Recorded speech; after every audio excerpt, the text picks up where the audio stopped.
the weekly breakdown. Oh, hi. For 170. Woohoo! We're getting up there. Yeah. How's it going? It's going pretty alright.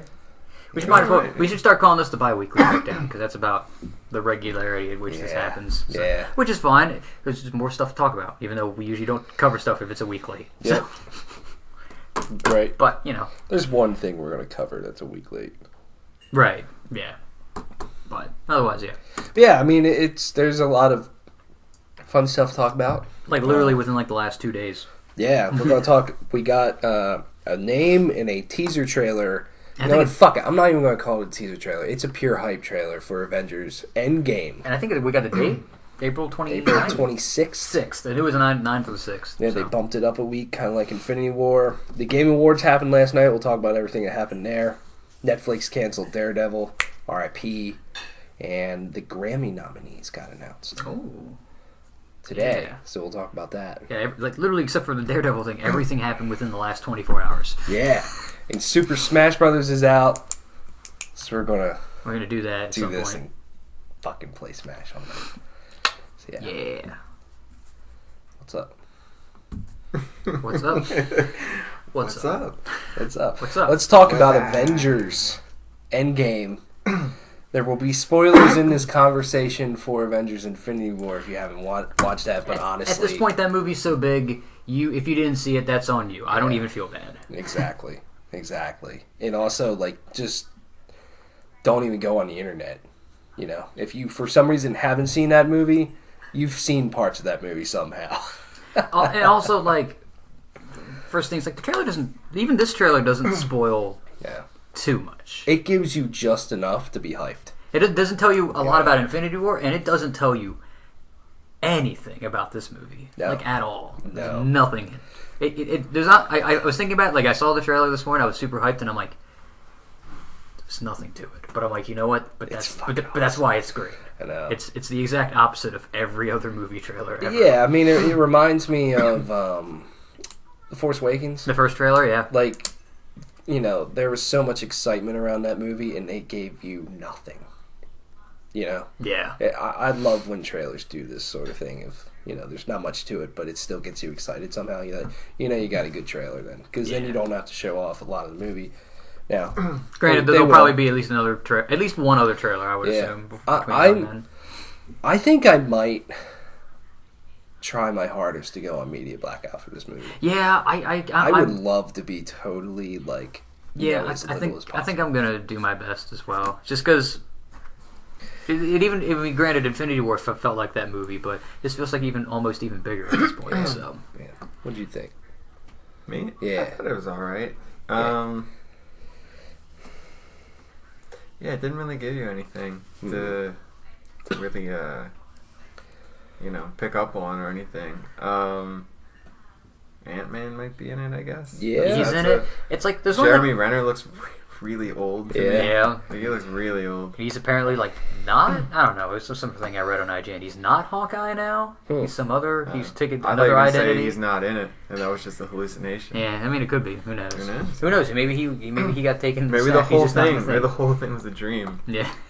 Maybe. I think opening the trailer up with Tony Stark talking to Pepper and he's all alone, everything. That's pretty. I assume depressing. Nebula's there. Yeah, that would make the most sense because she's the only other one who survived on the planet. She was with them. Right? Yeah, she was with them. She's the only other one. Gamora's sister, the blue one. They have blue cyborg.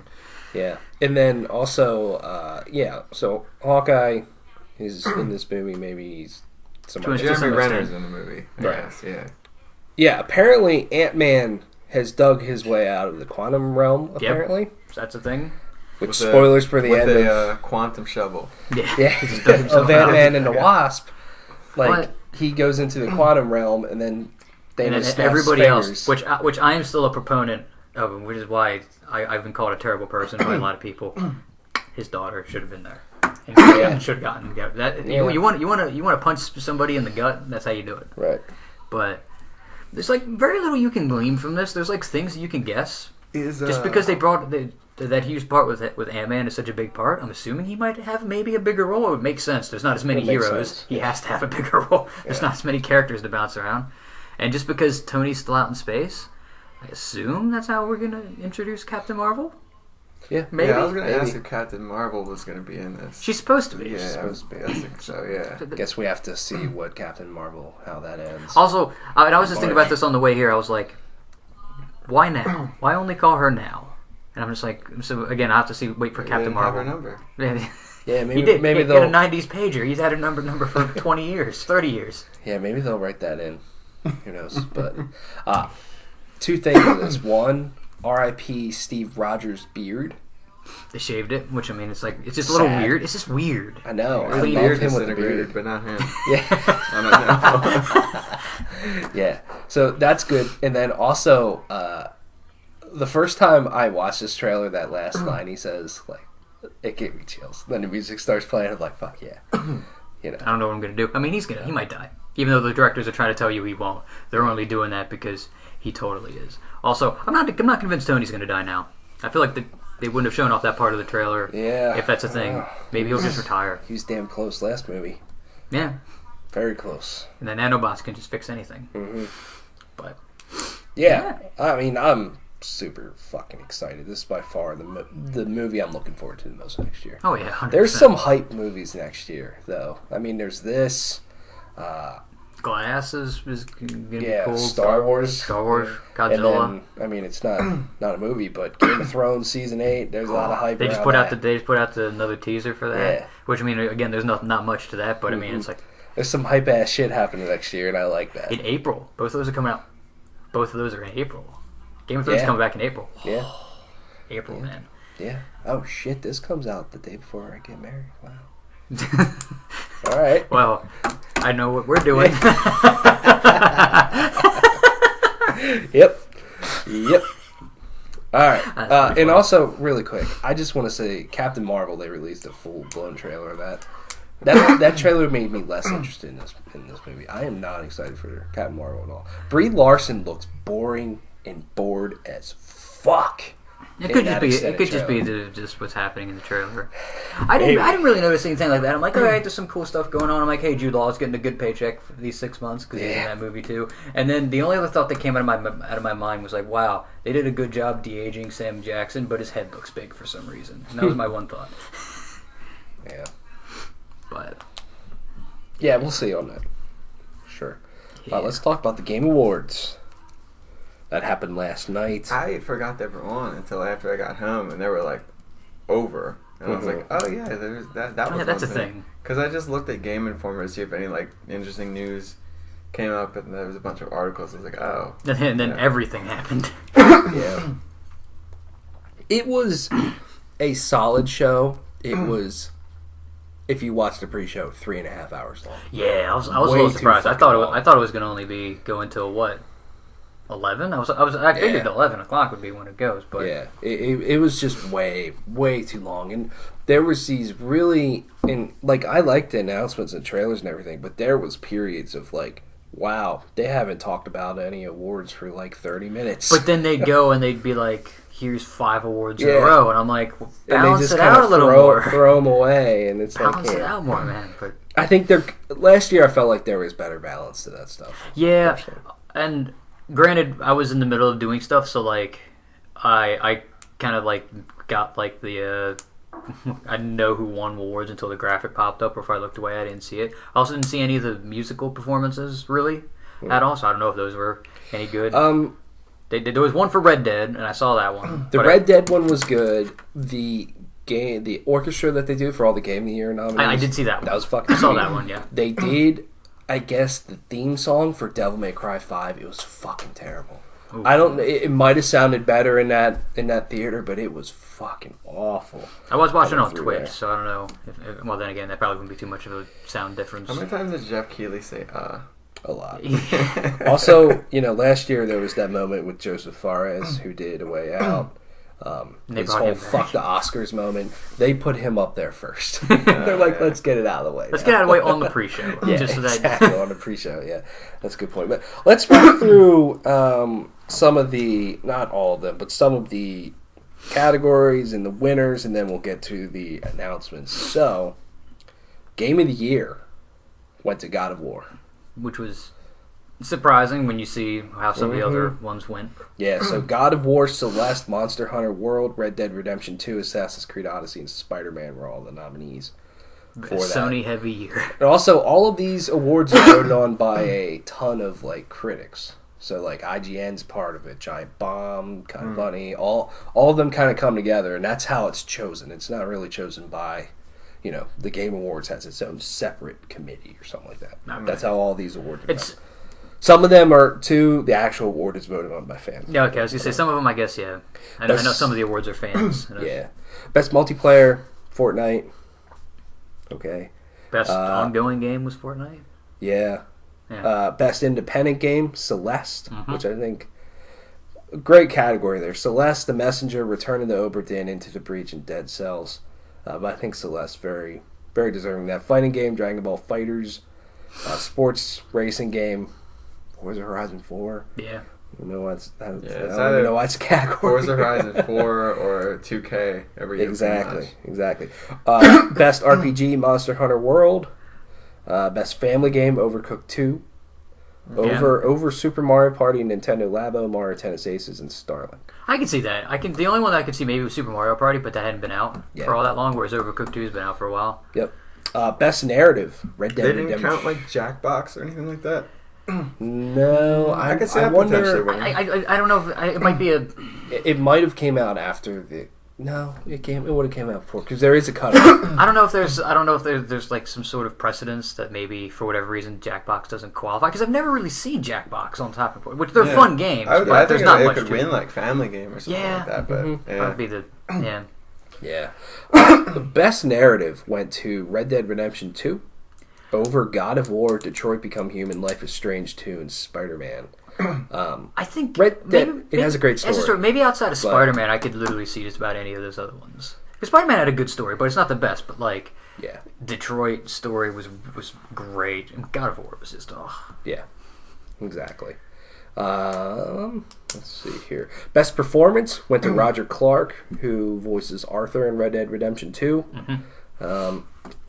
Up for that one was Yuri Lowenthal, who voiced Peter Parker in Spider-Man. Christopher Judge, God of War, which he's a huge man. He is. So him and the kid that played Atreus, they presented some award or they were up on stage. You mean Loki? Yeah.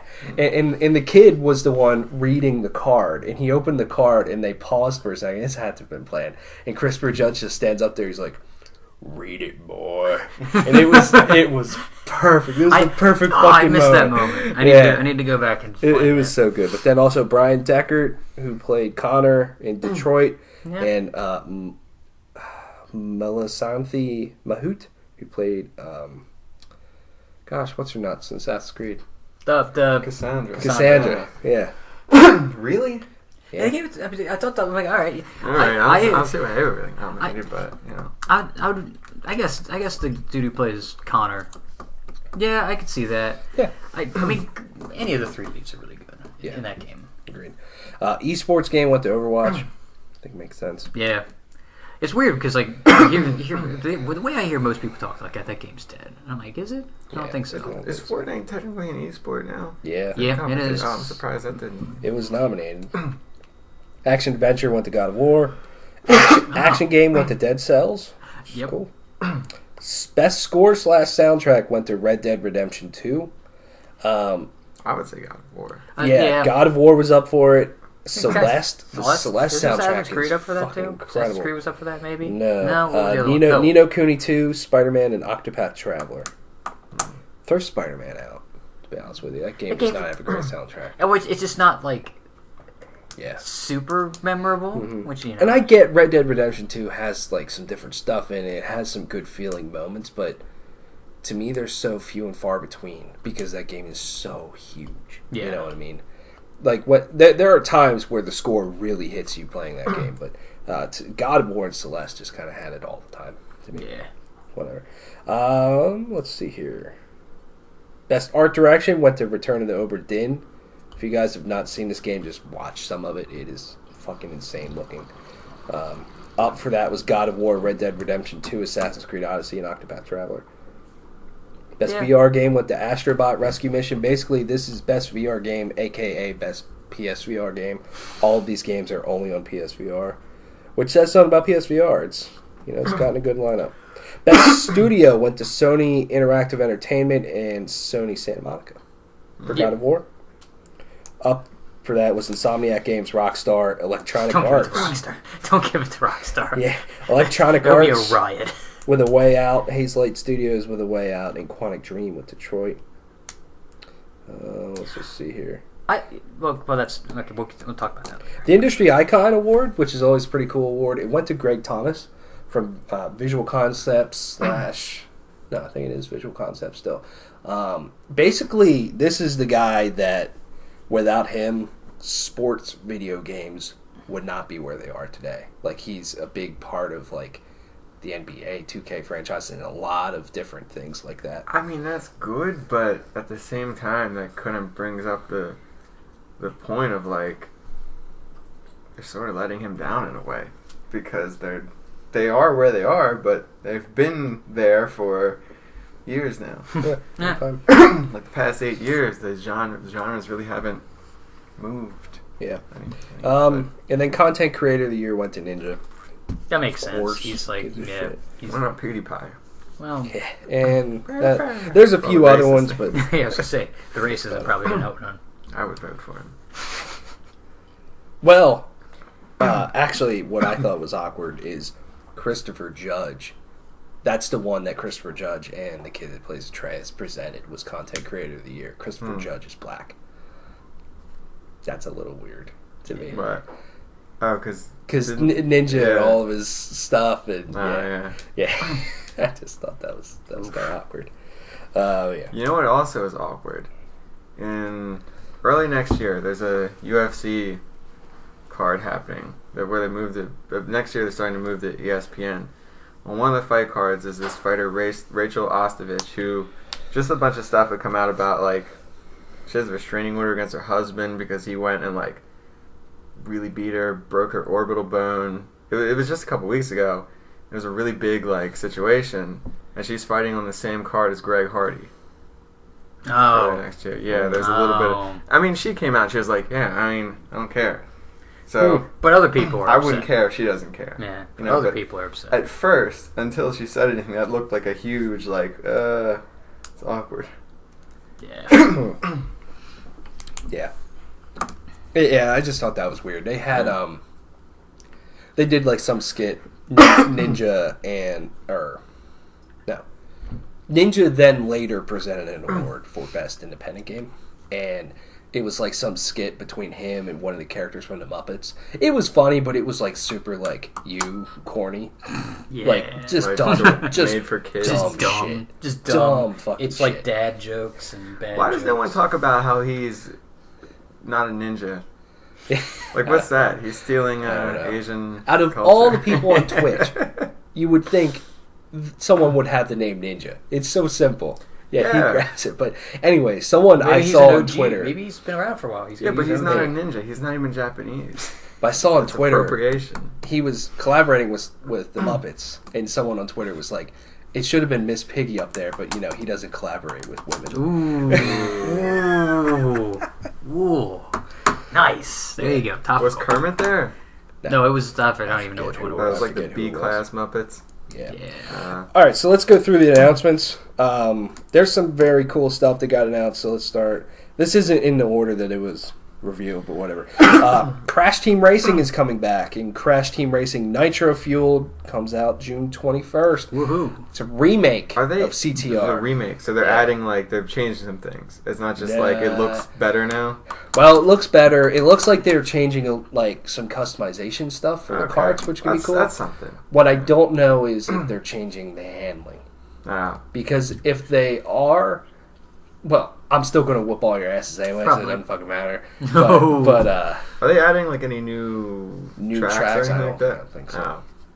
No, I mean, adding something is cool. Because that's sort of what bothered me a little bit about Spyro, is that they added nothing. Right. They couldn't even add subtitles. Yeah, they couldn't, like, they could have done, like, I don't know. It's like a bonus like when you jump, when you go underwater, the controls invert themselves, and that pisses me off. so much. Because I'm slowing down. Like, I want to... However it is, like, you the wrong way, you go up. I don't know. You hold down to go up and up to go down. I'm just like... I don't know.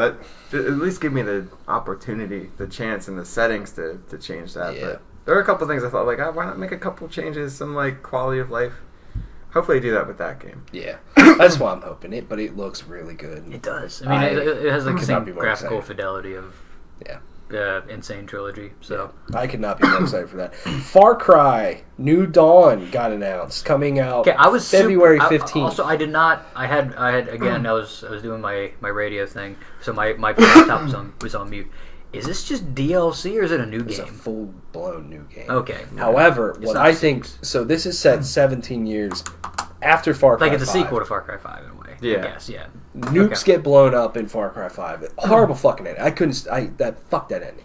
But spoilers. I know how it ends. So we're getting 2 Far Cry games plus all the DLC for 5 in less than a year, which I think is fucking insane.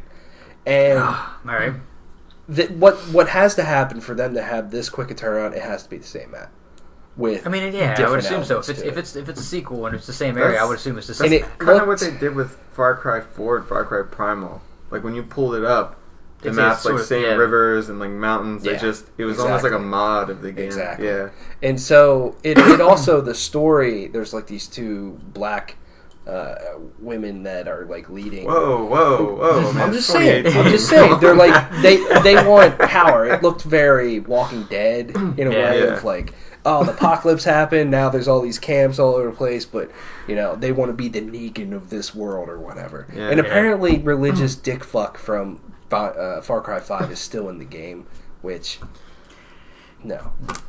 The game no one wanted, but we're gonna give to you anyway. And the gameplay does look fun, but at the same time, it hasn't changed that much since Far Cry 3, and Rage 2 isn't too far away. If you want a wild apocalypse game. I'll put it this way. I work with someone, every game that she plays, she doesn't play like a couple games a year because every game that she plays, she has to do everything. She has to platinum every game. She has to do every mission. She's just that kind of person. She didn't finish Far Cry 5. Ooh. She said that was enough. I like Far Cry. I've platinumed 4. It's just not the same franchise anymore, it feels like. It's like stalled out.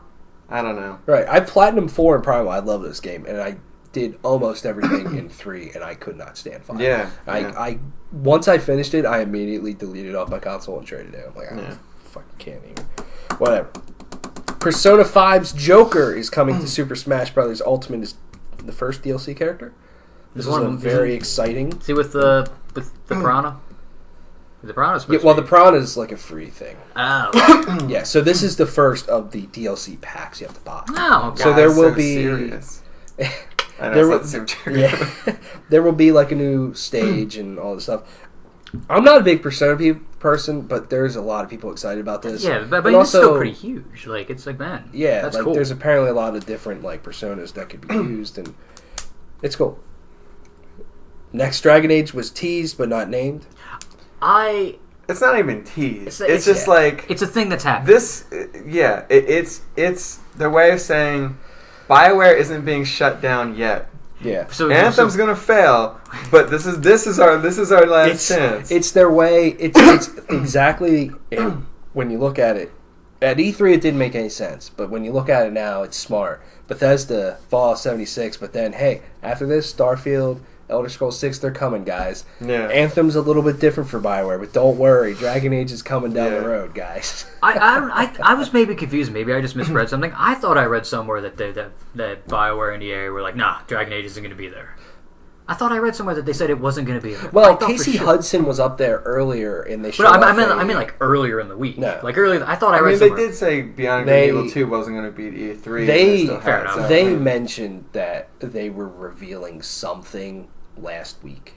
Okay, maybe they didn't specifically say the Game Awards, but they said it was happening. But then it was really awkward because Casey Hudson was up there. They were talking about Anthem. They showed off a new story trailer for Anthem, and then Jeff Keighley tried to get it out of like, hey, what about Dragon Age or whatever? And Casey's just like, nah. But then 30 minutes later, they show this. You mean he said, what about Dragon Age? But yeah.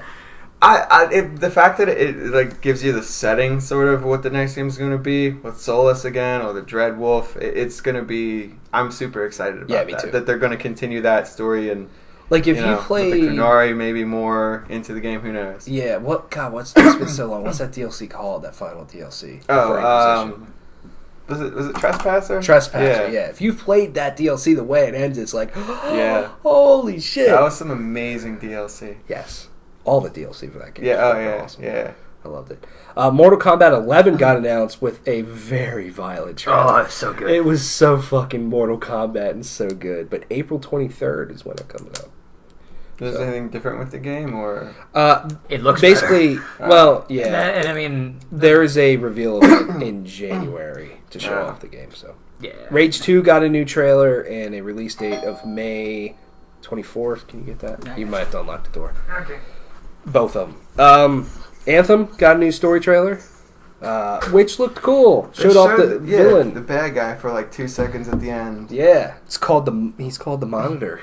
Yeah, I'm not like threatened by him at all. Like I don't know.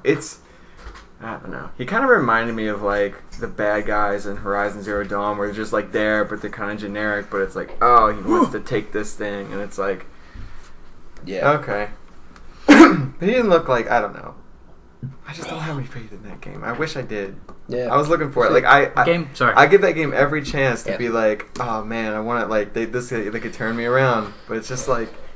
It was cool to see a story trailer because they've only really talked about the world and the weather and javelins and all that stuff. But there wasn't that much in it. I don't know. That game's coming out in February.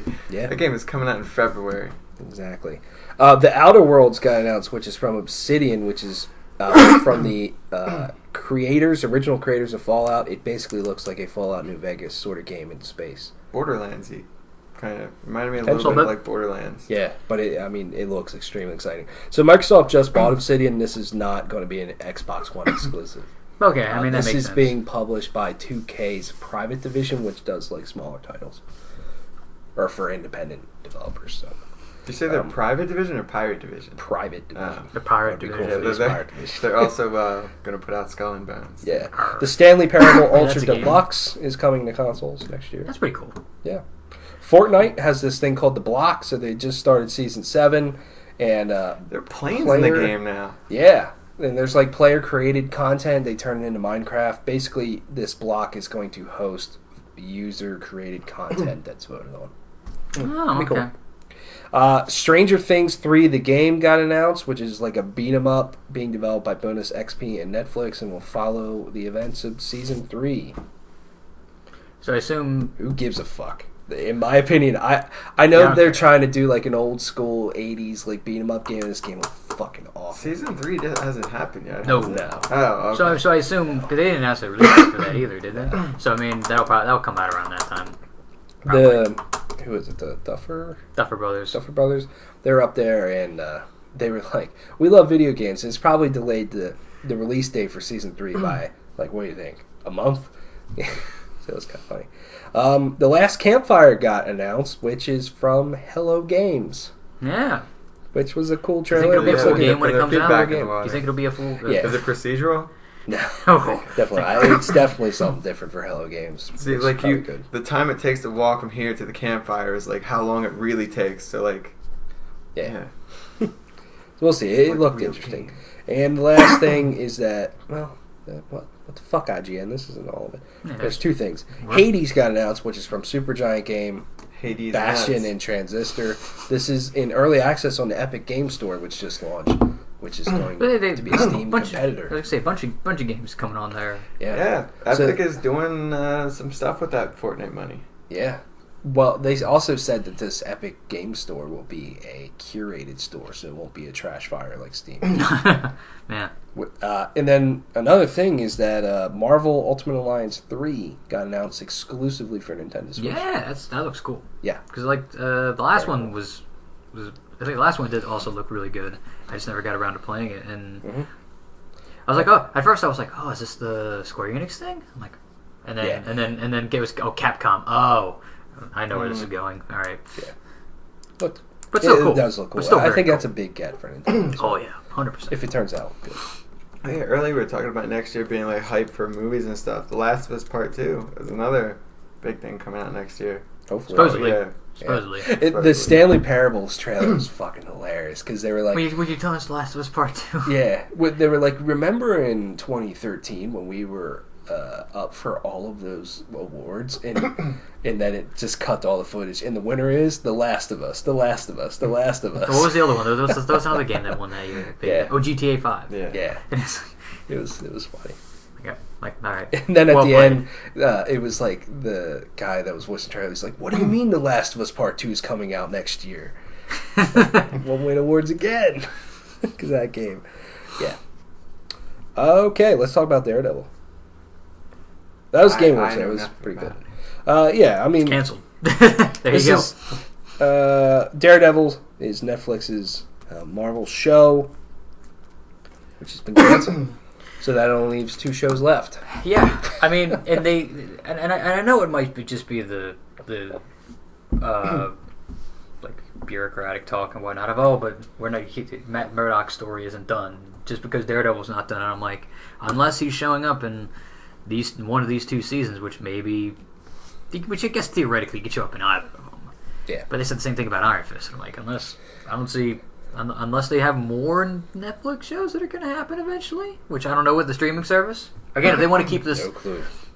It's up in the air, because, I mean, that's not what they're doing. They're not going to move them to the streaming service, because these are way too adult for a Disney family-oriented streaming service. So... You would have thought that if there was one show for them to renew, it would have been Daredevil. And apparently the showrunner, he went and had a meeting, and he pitched season 4, and they were just like, nope, don't feel like playing ball. Yeah, and it apparently still had very great viewership. Yeah. I mean, great reviews. I think it went out on top. It did. Me. Now, season 3 does have a feeling of it being like the final season in a way, but there was also room for it totally to continue again. Yeah. So it sucks that it's gone, but at least it did go out on top in a way. Yeah. Wait, was this Netflix saying no or Disney saying no? I think it was Netflix, or it was just that it got canceled. I don't know who the meeting was with. I assume it probably falls under Netflix, but yeah, it's just it could weird. It could be like a thing like of now it's like Netflix doesn't want to play ball because they're losing all this content that Disney's doing their own thing, and they're like, well, yeah, sorry, we're not going to support your shows. Yeah, they're really good, but we've got a few shows that are really good. Yeah. So I mean, but at the same time, these shows were such a big part of Netflix's business. I think they, especially Daredevil, really drove people to the service. Yeah, that's why I got bought into Netflix that's the first time, because everybody was talking about Daredevil and all these Marvel shows. I'm like, yeah, I'll try. That's what I did. I mean, yeah, I've kind of found a bunch of other things. Like, I mean, I just 2 weeks ago I watched American Vandal. I watched both seasons. That's good. In like 2 days. That got canceled. That got canceled? Oh, it makes me sad. Oh, it's a great show though. It's a great fucking show. Okay. Yeah. Season 1 was definitely the best. Season 1 was great. Season 2, I love the first episode of Season 2. Yeah. Well, I love the ending of the first episode of Season 2. Yeah. The brownout. The brownout. No, but then like with just the mom, she's like at the end of the first episode, if my grandson did this, why did he shit his pants? And then it cuts to black, and I'm like, yeah. I'm like, oh, yeah, it's really good. It just sucks because Daredevil is phenomenal. So I mean, it's probably only second to like. I mean, I guess Orange is the New Black is also really good. Probably only second or third to like that, and Stranger Things is like the biggest things on Netflix. I think there's a fair argument to make. Yeah, but I would agree, and I think it's absolutely the final season of Jessica Jones next year. Maybe. Potentially even The Punisher. We'll see. Potentially, we'll see.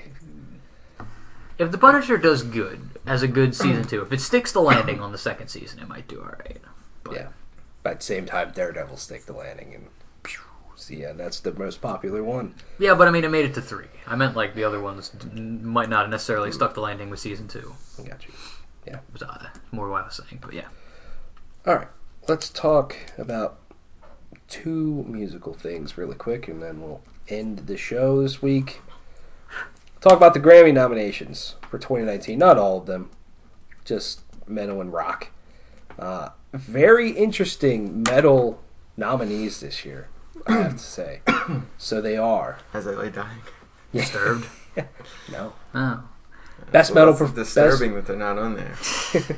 Best metal performance: Between the Buried and Me with Condemned to the Gallows, Death Heaven with Honeycomb, High on Fire, Electric Messiah, Oh, okay. Trivium with Betrayer, and Under Oath with On My Teeth. Interesting, because these bands have popularity, but there is not your massive fucking band that they could have thrown in there. I mean, I think at least mostly. Then again, also mostly these are the two albums I really listened to. I mean, I would say both High on Fire and Trivium could walk out with that. Interesting choice for the Trivium song. Oh, it's a song. Oh, okay. It's a song. Oh. Yeah. In that These case. are all songs. Oh, okay. In that case. I I'd personally probably go think... Electric Messiah then, in that case. That's a great song. I think the best song on here is Between the Buried and Me, though. Yeah, I also... Condemned to the Gallows is fucking incredible. It's one of the best songs they've ever done. Yeah, I think that's good. Under Oath being on there, I mean, that's a great song, too. Death Heaven I haven't listened to too much. We'll see. Best rock song: Greta Van Fleet with Black Smoke's Rising. Okay. 21 Pilots with Jumpsuit. Bring Me the Horizon, Mantra. Okay. St. Vincent with Mass Education, and Ghost with Rats. St. Vincent's not really rock. I've never heard of St. Vincent. More. She's like a solo artist. Okay. But I mean, Ghost I would like to see. I mean, Ghost would be good. Greta Van Fleet. That would be a steal for them. That would be a fucking moment. That'd be a... Dad Rock is still alive and well. But they're kids. Yeah, but... Dads can like kids. Yeah. Yep. I mean, yes. Yes, they can. Yeah, they can. And not just their own. I personally think Ghost, though, has an incredible shot. Yeah, that song is really good. But no one can see them. How are they going to accept their award? Jesus Christ. Best rock album: Alice in Chains with Rainier Fog, Fall Out Boy with Mania. Okay. Ghost. The rock again? I thought they went like pop or something. Yeah, they're both. They really are. Ghost with Prequel, Greta Van Fleet from the Fire, and Weezer with Pacific Daydream. I mean, that one to me is Greta Van Fleet. Yeah. Maybe I had in my head. Who's the first one? Alice in Chains. Maybe Alice in Chains, but yeah. I think Greta Van Fleet's got a good chance with that one. I mean, I do too. I think Ghost does as well. Ghost has been winning a lot of Album of the Year awards from very popular metal websites. I think Loudwire gave them Album of the Year, and there was another website that just gave them Album of the Year too, which surprises me. I think it's a great album, but compared to their last one, no fucking way, dude. Could I give it Album of the Year? There's a lot of albums that I would maybe... There's actually quite a few albums I'd maybe consider putting above it. I mean, Priest. Yeah. I just listened to it because, stuff's coming up for us, too. And so I was listening to Ghost, and I'm like, it's good, but, man, I can think of probably at least 10 albums I'd put over. Yeah, Hawken, Priest. Yeah. Necrogallicon, kind of, honestly. Yeah. Best rock performance, which I never really understood the difference between that and song, but whatever. Arctic Monkeys with 4 out of 5. Chris Cornell, When Bad Does Good. The Fever 333 with Made in America. Greta Van Fleet, Highway Tune, Hailstorm, Uncomfortable. Is it probably going to get out the Chris Cornell? So like an R.I.P. I can see it. Yeah. Yeah, that's really again, maybe Greta Van Fleet, because they kind of taken the world by storm. Yeah, that's probably it. I could maybe see, just because I could also, even though I wouldn't agree with, I could maybe see Hailstorm, but I don't think I would agree with that choice, but yeah. I could see somebody really digging that song. I mean, it's an alright song. Yeah. So yeah, be interesting. I'm just trying to find the date. Grammys are February 10th. Yeah.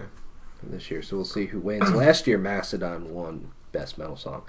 And the last thing, I just want to talk about this because I just think I love seeing this sort of stuff. Here's how many streams various metal and hard rock artists had in 2018 on Spotify. Oh, here we go. This is pretty fascinating. Who do you guys think is number one? Metal and rock?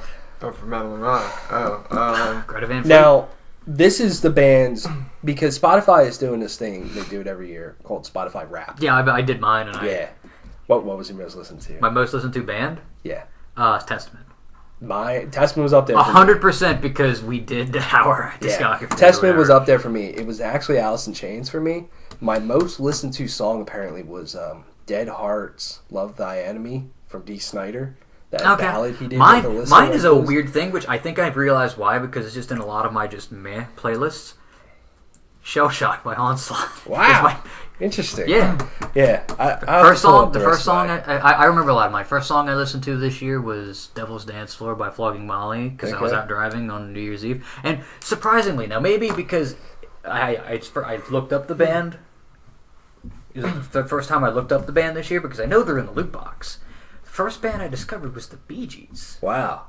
And I'm like, I'm just like, that's not even like that surprising, but I'm like, I never physically just looked up the Bee Gees before. Yeah. I'm like, whoa. Interesting. All right. The first song I listened to in 2018 was Steven Wilson with Refuge. But then the first artist that I discovered was Hot Chocolate. I don't know who the fuck they are. Like, whatever. But here's I remember Big Chocolate, but I don't remember Hot Chocolate. Yeah. Here's my top artists really quick. Top artists, Alice in Chains, Eminem, Testament, Primal Fear, and Amorphous. Top songs, Dead Hearts, Love Thy Enemy, Dee Snider, Without Me, Eminem. The Ringer, Eminem. Dance Macabre from Ghost, and The Deep in the Dark from Visions of Atlantis. I think if I remember correctly, mine was... I remember some of the random ones towards the end because of my playlists are funny. I had Shell Shock was on there pretty high. Rats by Ghost. Yeah, it's up there for me too. My top artist was Testament, Ailstorm, Ghost, Visigoth, someone else. I don't remember who the other was. Interesting. 45,897 minutes listened for me this year.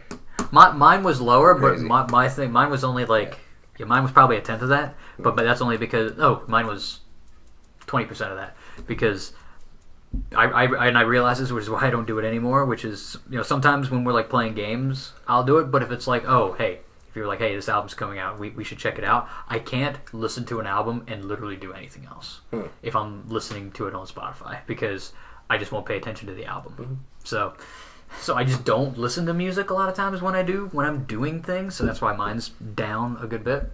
And also I was hoping my radio show would bump that up, but I just use YouTube on my radio show a lot of times. Yeah. So, anyways, let's don't go over all these, but these are all the bands that shared. So they have Spotify Wrapped for you as an individual, and then Spotify Wrapped for artists, so they can see stuff. We don't have access to it, but the artists do.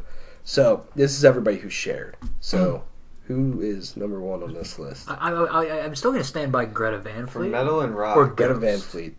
I guess they haven't shared it yet. Ghost? Ghost probably wouldn't share it. It's just for metal and rock. It's an older band. Metallica? No, Linkin Park.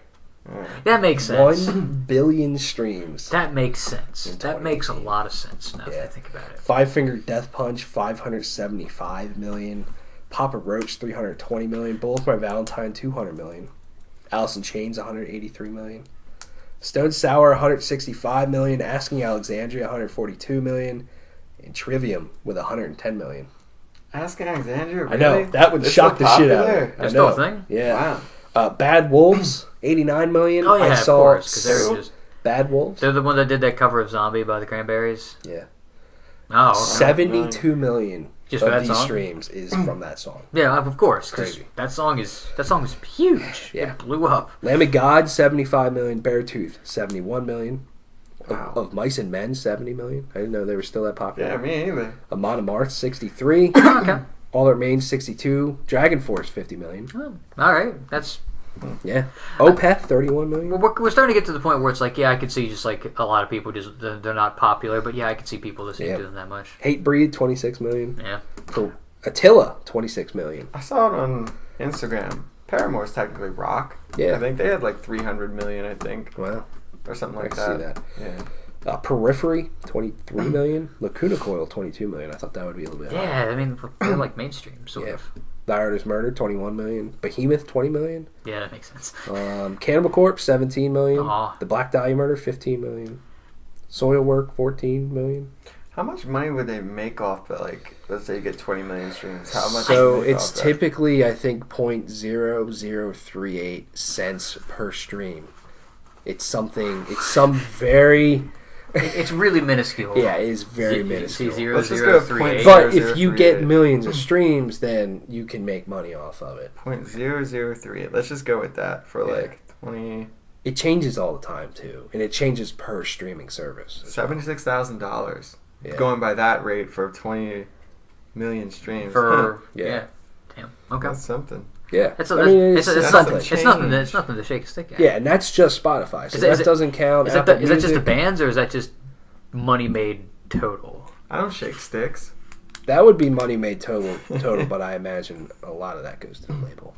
Yeah, so I mean, probably the bands probably make a couple $100. So you imagine a label like Nuclear Blast? Yeah, they have a ton of metal bands. Not all of them are. Not all of them are super popular, but they're hoarding all of these streams. Yeah, they could be making a lot of money technically. Yeah. Let's just see if there's anybody else quick. Converge, 8 million. How many did that one band get? The guy that like bought out all those venues and stuff. Yeah. Did they get any streams? Probably 5 million. I mean, what? What's the name of that band? Oh, Theron. Threaten. Threaten. Okay, well, all the 5 million streams are just from that guy. Yeah. Exactly. So he didn't technically make any money off of them. It was just 5 million. He just put one song on for repeat every day. Yeah. Necrogoblicon, 5 million. Okay. Gideon, 5 million. The Faceless, 4 million. All Shall Perish, 3 million. They're not even around anymore. Oceano, 3 million. Winds of Plague, 2 million. The Word Alive, 2 million. They have fallen on their face. Yeah, so a band's not even around anymore. Got more streams than them. Jungle Rot, 901,000. Oh, we're getting thousands. Yeah, that's about it. There's a few other ones, but yeah, whatever. I love seeing that stuff. It's always fascinating. Super interesting. Linkin Park makes sense. I mean, they're big, and also with Chester Bennington passing away, that makes a whole lot of sense. Like when you go on Spotify, you can see the top 10 songs and the streaming numbers that day of like how many total for their top 10 songs, but you can't see deep cuts on an album or whatever. Which that stuff, it always makes me wonder, like, well, how much are they actually getting? Like, that song's super popular. It has 20 million streams, but what about... Just put one song, just to see what the difference one person can make. Just put one song on repeat and just leave your phone on. Not actually listen to it, but just leave it going. Yeah. Also, I mean, it shows where the industry's going. Those are some big numbers. Yeah. And they're probably going to get bigger and bigger every year as more people get on board with that.